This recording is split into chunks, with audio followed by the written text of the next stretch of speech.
Alors, l'Afrique vient de prendre un coup de massue. Donald Trump vient de suspendre un programme de plusieurs milliards de dollars d'aide aux pays africains. Alors, il ne s'agit pas seulement des pays africains, il s'agit en fait d'un programme d'accompagnement au développement que les États-Unis offraient comme ça à plusieurs pays dans le monde, pas que des pays africains. Il a d'ailleurs déclaré ceci lors d'une interview où on interrogeait sur le fait de la suppression de USAID. When you look at USAID, that's a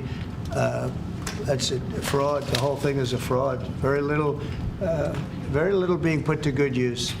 Mais pourquoi cette décision déjà des États-Unis? On va pas donner des leçons pour dire ce que les États-Unis doivent faire ou non, mais on va s'intéresser ici aux conséquences pour l'Afrique et surtout, est-ce que l'Afrique peut réellement profiter de cette décision des États-Unis là? Parce qu'il y a eu plusieurs voix qui sont élevées sur Internet. We have depended on USAID for over 60 years, and the moment the owners of the money say, let's take a 90-day pause that I audit where my money is going, suddenly the whole country goes into a frenzy. Pour en fait dire qu'en fait il s'agit même là d'une opportunité pour les Africains, pour les gouvernements africains de réellement s'autodéterminer aujourd'hui et de réellement se développer. Alors on va voir tout cela dans cette nouvelle vidéo. Bienvenue sur l'Afrique qui gagne, je suis Cyril et si tu es passionné par l'avenir économique de l'Afrique, tu es au bon endroit. Alors l'Afrique qui gagne, c'est tout simplement la chaîne, le canal qui met en lumière les réussites africaines, les opportunités d'investissement, les solutions concrètes pour un continent plus prospère.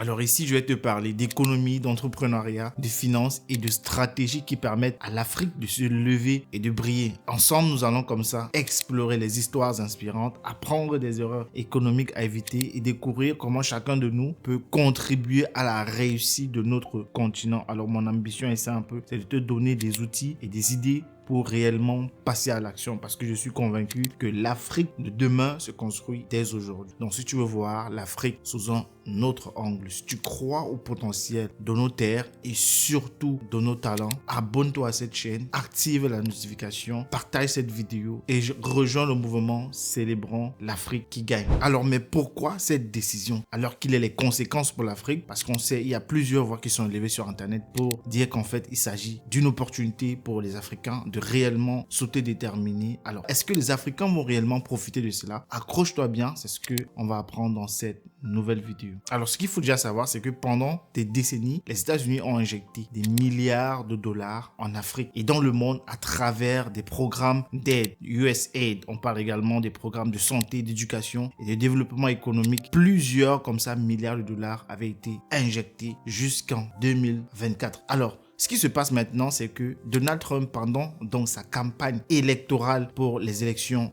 de 2024, il a misé énormément sur le fait que l'Amérique d'abord. On connaît tous le slogan de Donald Trump, c'est Make America Great Again, c'est-à-dire que l'Amérique d'abord et ses partenaires ensuite. Et quoi de mieux que s'entourer des meilleures personnes pour honorer à cet engagement politique-là. Alors pour cela, Donald Trump s'est entouré de plusieurs personnes qui, selon lui, sont plus ou moins compétents. Et l'une des personnes les plus compétentes que Donald Trump a voulu travailler avec, c'est Elon Musk. Alors on présente plus Elon Musk aujourd'hui. Il a été à l'origine de l'ascension fulgurante de Tesla, celui qui est le fondateur de SpaceX, alors qu'à l'époque, aucune entreprise privée ne faisait encore dans l'exploration spatiale. On parle de Starlink qui est utilisé aujourd'hui en Afrique et de partout dans le monde. Il a également été à l'origine de l'ascension de X.com qui est devenu PayPal avec Peter Thiel. Il faut savoir que lorsque Elon Musk avait racheté Twitter en 2022, il a licencié plus de 80% des effectifs. C'est-à-dire que l'entreprise qui avait 8500 employés s'est retrouvée le jour d'après avec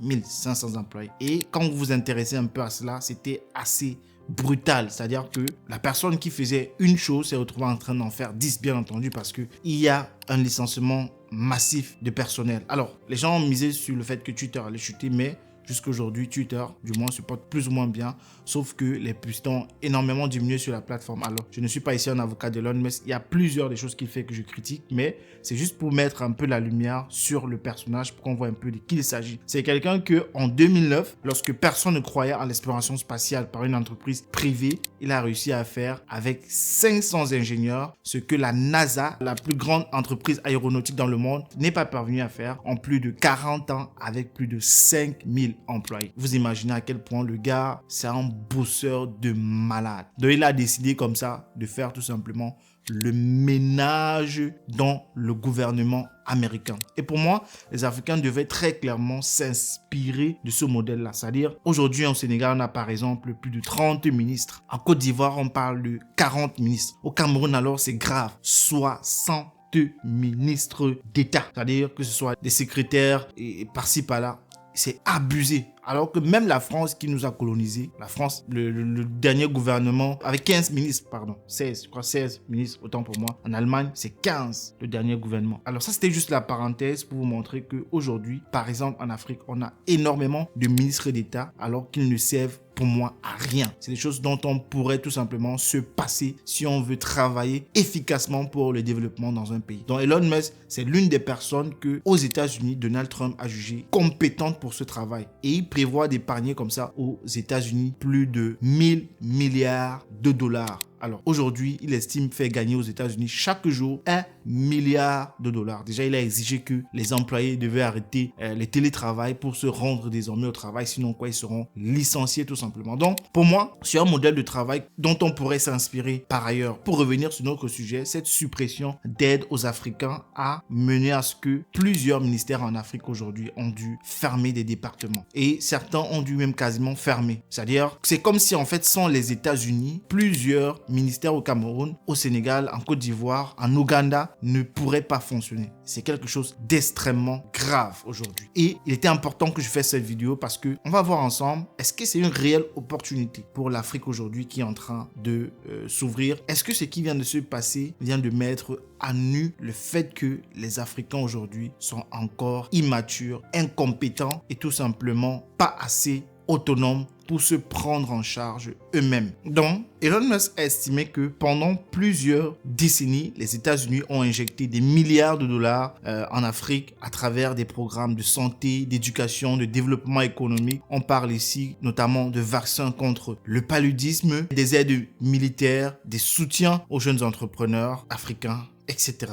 Mais en 2025, donc, après sa prise de fonction, notamment en janvier dernier, Donald Trump, dès le lendemain, a commencé à signer des décrets. Il a donc commencé comme ça à donner la possibilité à Elon Musk de travailler. Ce qu'il faut déjà comprendre, c'est quels sont les programmes, en fait, qui sont affectés aujourd'hui sur le continent africain. On parle aussi des programmes de lutte contre le sida. Le programme a été lancé en 2003 pour lutter contre le VIH. Et le programme a permis jusqu'ici de sauver plus de 25 millions de vies en Afrique. Mais sauf que les Africains, les Américains, autant pour moi, estiment que ça n'aide pas l'Amérique. Donc, en 2025, fin du financement, sous prétexte du fait qu'on doit d'abord s'occuper de l'Amérique. Alors, les conséquences ici, c'est que de milliers de patients aujourd'hui en Afrique risquent d'être laissés sans traitement rétroviral. Et on fait face là donc à une possible explosion des cas de VIH dans certaines régions. Alors, le deuxième programme concerné ici par l'USAID, c'est la lutte contre le paludisme. L'USAID finançait des programmes de recherche et notamment un nouveau vaccin contre le virus qui secoue encore aujourd'hui l'Afrique subsaharienne. Alors, Washington a tout simplement décidé de couper également les fonds vers ce service-là, alors que l'Afrique aujourd'hui a toujours plus de 450 000 morts par an à cause du paludisme. Alors, aujourd'hui, les recherches contre le vaccin vont tout simplement être stoppées. Donc, l'Afrique qui reste encore aujourd'hui énormément dépendant des vaccins moins performants comme le RTSS, qui doit encore faire face aujourd'hui à la lutte contre le terrorisme, qui connaît une suppression d'aide militaire, parce qu'il faut le dire, les États-Unis soutenaient plusieurs pays africains pour lutter contre le terrorisme, notamment Boko Haram, Al-Shabaab et d'autres groupes terroristes. Et tout ça, aujourd'hui, c'est terminé. Les pays comme le Mali, le Burkina ou le Niger doivent aujourd'hui se débrouiller seuls, du moins faire face à des défis beaucoup plus grands. Alors, l'Afrique décide donc de se tourner vers la Russie avec Wagner pour combler le vide laissé par les Américains. Alors, à qui profitent réellement ces décisions? Si l'Amérique quitte aujourd'hui l'Afrique, qui prend la place? Alors, beaucoup de spécialistes pensent aujourd'hui que la Chine, parce que la Chine est en train d'investir des milliards dans les infrastructures en Afrique telles que les routes, les ports et les mines. Et également la Russie qui est également très citée par les spécialistes internationaux. La Russie notamment dans son plan, dans son renforcement d'influence militaire en Afrique. Donc comme ça, avec le départ des Américains, plusieurs contrats vont être signés pour notamment les armées africaines, etc. Mais on sait tous cependant que les investissements russes restent encore extrêmement inférieurs à ceux des Chinois. Donc L'Afrique est clairement aujourd'hui un enjeu de bataille économique et géopolitique extrêmement important. Alors, est-ce que l'Afrique va aujourd'hui prendre son destin en main ou tomber dans une nouvelle dépendance? C'est toutes les questions qui se posent aujourd'hui très clairement. Mais il est clair que ceci, c'est une opportunité pour l'Afrique parce que c'est une réelle chance de te donner l'opportunité d'arrêter de tendre la main pour te donner les miettes. Certes, peut-être c'est des milliards qui ont été investis pendant plusieurs années, mais aujourd'hui, pour moi, il y a suffisamment d'ingénieurs formés en Afrique, de médecins compétents. Il y a suffisamment de chercheurs compétents aujourd'hui pour couvrir le besoin local. On passe autant à critiquer le Rwanda, mais c'est un pays qui a investi dans les usines, par exemple, de production de vaccins. On parle également du Nigeria qui développe de plus en plus ses propres médicaments. L'Afrique du Sud également qui construit des startups en biotechnologie. Donc, pour certains pays de la sous-région, pour certains pays de l'Afrique subsaharienne, au lieu d'attendre l'aide étrangère des États-Unis et d'autres pays, il est temps enfin de réellement comprendre que voilà, ce qu'il faut faire, c'est travailler et cela de manière stratégique. Mettre les personnes compétentes au poste qu'il faut. Et ce n'est que comme ça qu'on arrive réellement à construire. Je pense que tout le monde est d'accord d'ailleurs là-dessus. Mais la question qui se pose, mais pourquoi cela a-t-il du mal à être effectif en Afrique? Il faut qu'on se dise les choses aujourd'hui de manière claire. Beaucoup de pays en Afrique sont encore dirigés de manière ethnologique, c'est-à-dire qu'on veut que ce soit telle ethnie qui soit là. Et pour moi, c'est un énorme frein pour l'Afrique aujourd'hui. C'est quelque chose qui va être, pour moi, un profond virus même, on va dire comme ça, jusqu'à ce que les Africains commencent à réellement dépasser ce niveau identitaire-là et commencer à travailler comme s'ils étaient un pour évoluer. Pour moi, c'est très important aujourd'hui de considérer que lorsque tu es dans certains pays en Afrique, tu dois mettre en avant la compétence au lieu de mettre quelqu'un qui est tout simplement de ton ethnie. Pour moi, ça ne peut pas faire avancer l'Afrique, ça ne peut pas faire évoluer l'Afrique. Et considérant encore aujourd'hui le fait qu'on supprime l'aide, voir les conséquences qu'il y a déjà depuis la suppression de cette aide, voir toutes les vidéos qui sont levées sur Internet pour dire une chose ou une autre, on constate encore aujourd'hui qu'il y a un profond besoin aujourd'hui d'aide en Afrique. Et c'est grave parce que aujourd'hui, pour moi, avec tous les cerveaux africains qu'il y a là au dehors, l'Afrique ne devrait plus se retrouver tout simplement dans cette position-là. Alors laisse-moi savoir ce que tu penses de tout ceci en commentaire de cette vidéo. Ça me ferait très plaisir de te lire, de lire ton avis, ce que tu penses. Pour moi, c'est une réelle opportunité pour l'Afrique, mais est-ce que les Africains vont réellement pouvoir la saisir? Ton avis en commentaire de cette vidéo. Merci. À très bientôt. Ciao.